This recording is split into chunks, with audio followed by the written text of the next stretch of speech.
18. The Court. The law of atonement for all offences, Deuteronomy chapter 21, verses 1 to 9, makes clear the participation of a Levite, that is, an expert in God's law, a theologian, in the civil courts. Josephus confirms the fact that Israel's history was marked by this fact, that is, that the court is a religious establishment. The presence of the priests or Levites did not mean a confusion of church and state. It meant, rather, the total permeation of church and state, as well as every other institution, by the authority of God's word. The Levites in question were experts in God's law, lawyers. The frequent reference to lawyers in the New Testament was precisely to these experts who were members of the court. The law required this. If there arise a matter too hard for thee in judgment, between blood and blood, between plea, and between stroke and stroke, being matters of controversy within thy gates, then shalt thou arise and get thee up unto the place which the Lord thy God shall choose. And thou shalt come unto the priests, the Levites, and unto the judge that shall be in those days, and inquire. And they shall show thee the sentence of judgment, and thou shalt do according to the sentence which they of that place which the Lord shall choose shall show thee. And thou shalt observe to do according to all that they inform thee. According to the sentence of the law which they shall teach thee, and according to the judgment which they shall teach thee, thou shalt do. Thou shalt not decline from the sentence which they shall show thee, to the right hand, nor to the left. Deuteronomy chapter 17, verses 8 to 11. Waller's comment on this law is extremely important. It is not sufficiently absurd that this defines the relation between the Church and the Bible from the time the law was delivered to the Church, and that the relation between the Church and the Bible is the same to this day. The only authority wherewith the Church of Israel or of Christ can bind or loose is the written law of God. The binding or forbidding and loosing or permitting of the rabbis, the authority which our Lord committed to his church, was only the application of his written word. The rabbis acknowledged this from one end of the Talmud to the other by the appeal to Scripture which is made in every page, sometimes in almost every line. The application is often strained or fanciful, but this does not alter the principle. The written word is the chain that binds. Nor does the varying relation between the executive and legislative authority alter the principle. The reference of our Lord was thus clearly to this law when he spoke of binding and loosing.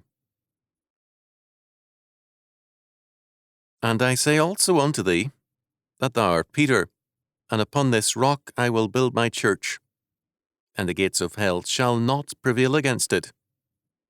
And I will give unto thee the keys of the kingdom of heaven, and whatsoever thou shalt bind on earth shall be bound in heaven, and whatsoever thou shalt loose on earth shall be loosed in heaven. Matthew chapter 16, verses 18 and 19. Verily I say unto you, whatsoever ye shall bind on earth shall be bound in heaven, and whatsoever ye shall loose on earth shall be loosed in heaven. Matthew chapter 18, verse 18. It is not our purpose to discuss the doctrine of the Church here, but it is at least clear that the keys of the kingdom are inseparable from the law and the faithful declaration of the law. It can be said, indeed, that The keys of the kingdom, which bind and loose, are the law. The church, by being constituted as the new Israel of God, the new covenant people, was thus also given the law as the means of governing the new Israel, civil and ecclesiastical. The keys are thus neither an episcopal or papal power per se, nor private interpretation. They are the law as the only instrument of true power under God, of condemning and acquitting, binding or loosing. It is the law of God, not the church, which binds or looses men, and only as the church faithfully declares the law is there any true binding or loosing. Whenever the church attempts to bind or loose men's conscience and conduct apart from the law word of God, it is itself bound, that is, it is itself under judgment. The state, similarly, cannot bind or loose men apart from the law word of God, and the state needs the faithful exposition of that law from the church and from theologians in the service of the state. The Westminster Confession declared in chapter 31, paragraph 5, synods and councils are to handle or conclude nothing but that which is ecclesiastical, and are not to intermeddle with civil affairs which concern the commonwealth, unless by way of humble petition in cases extraordinary, or by way of advice, for satisfaction of conscience, if they be thereunto required by the civil magistrate. This is true of the Church. It does not apply to the religious teacher, who can be a servant or administrator in church, state, or school, and has a duty to make clear the law word of God. Every court, because it is inescapably concerned with law, is a religious establishment. A religious establishment requires religious education. The education within a state will either teach the religion of the state, or else the state will be revolutionized. The establishment of state-controlled schools in the United States, in a movement led by two Unitarians, Horace Mann and James G. Carter, was the beginning of a major religious and legal revolution in the United States. The courts, precisely because of their importance in the life of a nation, must in particular be informed of the nature of God's law word. Legal training is a form of theological training, and modern law schools are humanistic religious establishments. In terms of biblical law, the courts and judges should be informed, both in their schooling and in their operation, of God's law.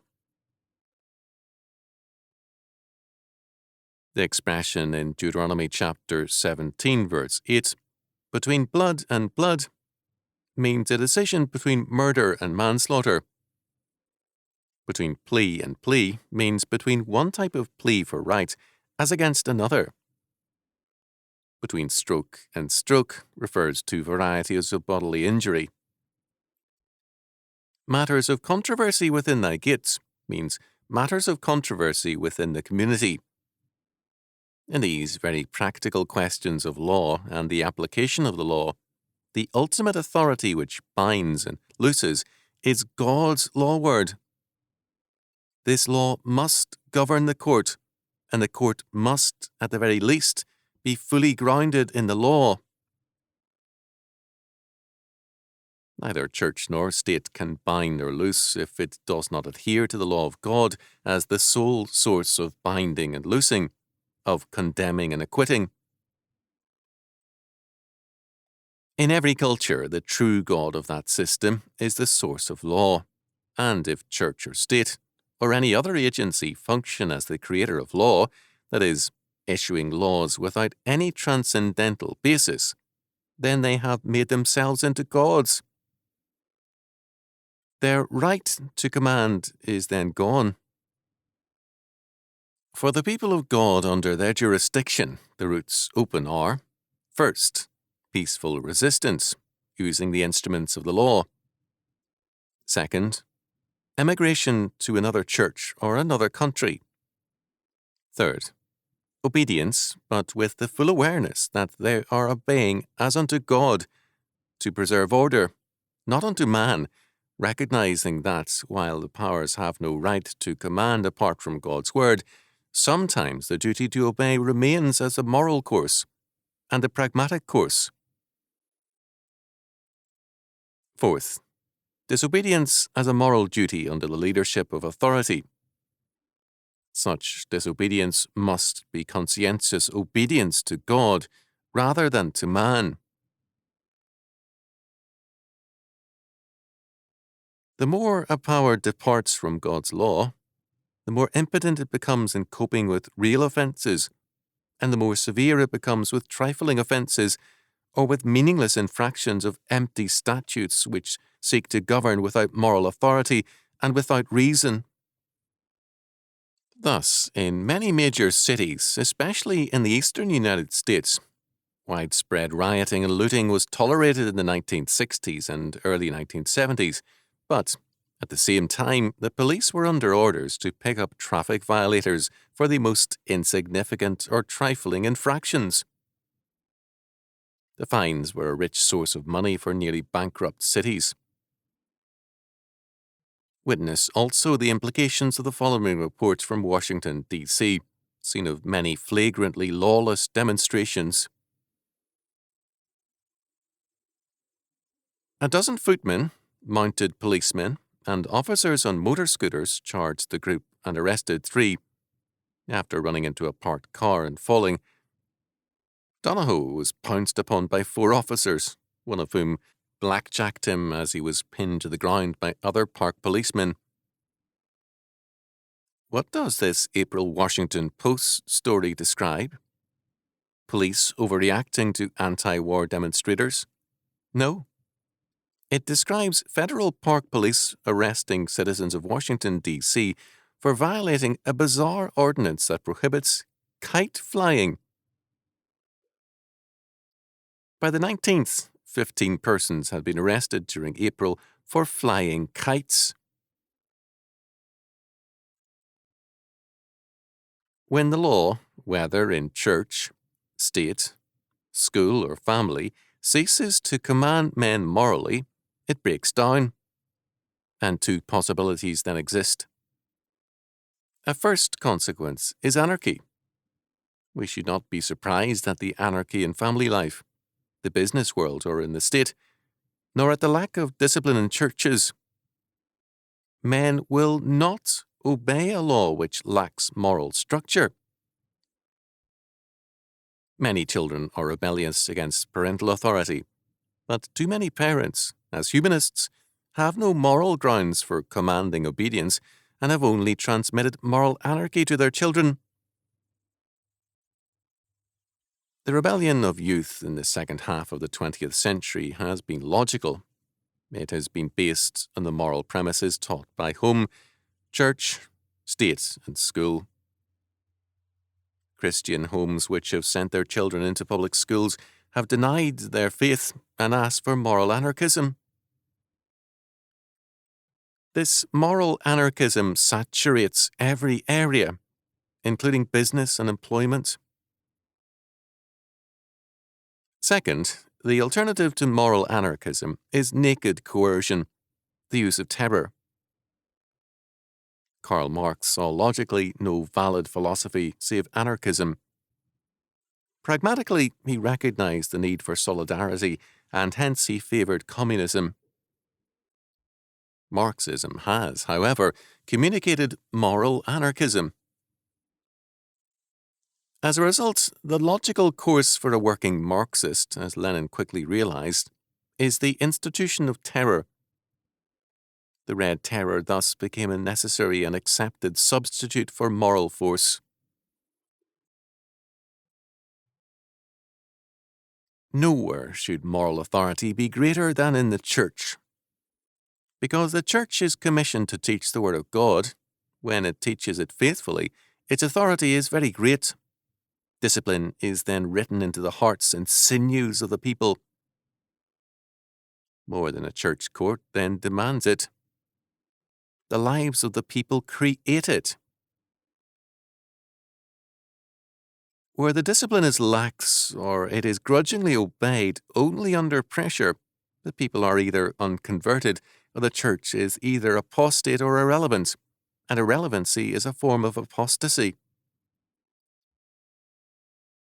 The court is a religious establishment. For the court to function, the religion of the court must also be the religion of the people. If the moral discipline is not in the hearts of the people, no revolution can put it there, nor give it to the courts. Instead of moral discipline, the result is terror. If men will not obey God, they will not obey men. They will then require the gallows and the gun as the necessary instruments of order. Their protests against the new order they have created by their lawlessness are as morally unfounded as that new order, and less effective. This new order, then, has one destiny: to kill and to be killed.